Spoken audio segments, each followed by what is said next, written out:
Sur un porte-avions, il y a un marin que tout pilote regarde juste avant de décoller. Ce marin ne vole pas et ne combat pas directement, mais sans lui, aucun Rafale ne quitte le pont d'envol. On l'appelle le chien jaune.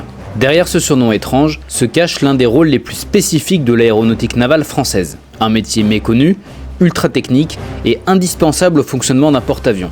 On en trouve aussi sur les bases aéronavales et sur tous les bâtiments de surface capables de mettre en œuvre des hélicoptères ou des drones. Le nom chien jaune vient de deux éléments.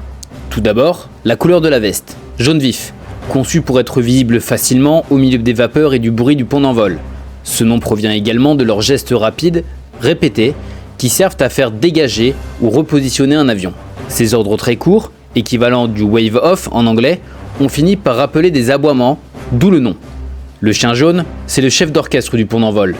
Il guide les avions, supervise chaque déplacement, valide les alignements et donne la dernière autorisation visuelle au pilote avant catapultage. Il joue un rôle primordial car derrière tous ces gestes codifiés, ce sont des dizaines de tonnes d'acier en mouvement, des vies humaines en jeu et une manœuvre à plusieurs centaines de millions d'euros.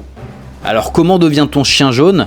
On ne s'engage pas directement sous ce statut, il faut tout d'abord entrer dans la marine nationale, puis rejoindre les spécialités du pont d'envol, enfin être sélectionné et formé à la gestion du trafic aérien, notamment en milieu embarqué. C'est un parcours long et exigeant, assez peu de marins finissent par obtenir ce rôle. Il faut savoir que lors des premières campagnes du porte-avions Charles de Gaulle, la marine nationale a tenté d'expérimenter des aides électroniques au roulage.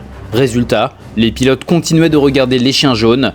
Malgré tout, même si l'on fait de plus en plus confiance aux machines et que presque tout est désormais assisté électroniquement, sur un pont d'envol, la dernière décision reste humaine. Si tu veux découvrir d'autres métiers des armées françaises, abonne-toi à Bravo Zulu.